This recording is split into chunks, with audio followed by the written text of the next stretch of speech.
guys, welcome to Art History Online with Miss Fry. I wanted to give you a quick video to introduce myself and to give you a little bit about my background and to give you some information about this course.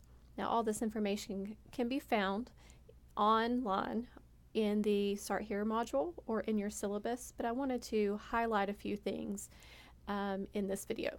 So let's get started. So as you could see from the previous slide, I have a background in art. I am a painter. I believe in practicing what you teach.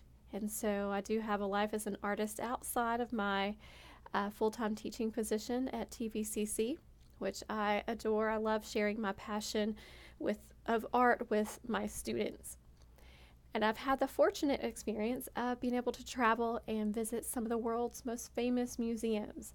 Many of the things that we will learn in this class I have seen before, so I will try to share those pictures with you whenever I can to give you an idea of kind of what they really look like. Unfortunately, when you look at some of this art in your book, it doesn't give you a very good representation of its scale, how big it is, or what it really looks like. So I try to add that in a little bit for you. So what is this class about? It's a chronological analysis from the very beginning of prehistoric times up until the 14th century. So if you like more modern art, you might want to take, in addition to this one, Arts 1304. That's the second part of art history. So we'll be covering the first part, the first half of the history of art. So you should be able to, at the end of this course, be able to describe and discuss works of art, identify various artist styles, the time period in which they worked, and you're going to investigate major artistic developments and works of art from prehistoric times through the 14th century. Okay? So here's a big question. Art history can teach us about what? So how can art history teach us about the planet and the world? How can it teach us about our own communities, and how can we use it, and how can we relate to it personally? So how can it teach us about you? Okay, so we'll look at some of those questions and try to answer them together. So the class is structured this way. You will have unit tests, weekly discussion posts, activities. You'll have a range of activities. You will have a formal analysis or research type paper with a PowerPoint presentation, and then you will have a final exam. And I want to explain the differences between the unit tests and the final exams. I'm sorry, the final exam. Unit tests, you'll have 4 of those. Those can be taken online. You can use your notes. I strongly recommend that you take notes, and I will have suggestions on how to do that in the very first week 1 module. Those, like I said, will be taken online. The final exam is different. You may not use your notes or your book, and you have to go to a testing center to take your test. Now, you'll have several days to choose from during final exam week to take your test, but it's up to you, and it's your responsibility to find out when the testing center is open and when you can make a time to go to that testing center.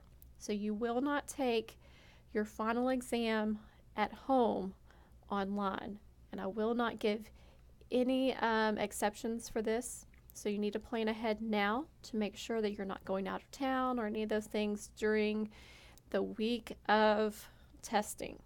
Okay. Grading, unit tests will be 50% of your grade, discussions 10%, activities 10%, your research 20%, and your final exam 10%. And while I'm on this screen, I want to go back and say something about weekly discussions. So I'm going to go back one. This will count as your weekly roll call. So if you participate in the weekly discussion, you will be counted present for the week. You will have your first initial discussion post by Friday, and then you must respond to at least 2 of your peers by Sunday. And I strongly recommend that you read through those directions very carefully so that you can get full credit for those. All right, let's move on. I do offer extra credit.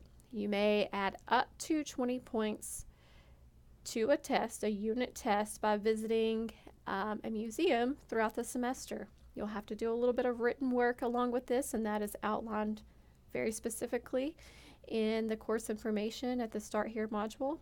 And I will also give extra credit for completing course evaluations. I'll give you more information about that as that gets closer.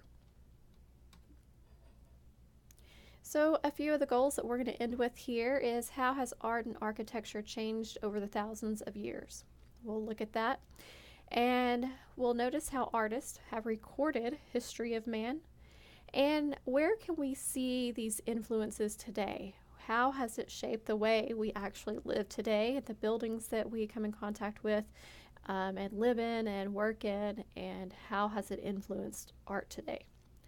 So I hope that gives you a little bit of information about me and about the course. If you have any questions, please feel free to email me, or you can discuss any questions you may have publicly on the question and answer discussion part of your course.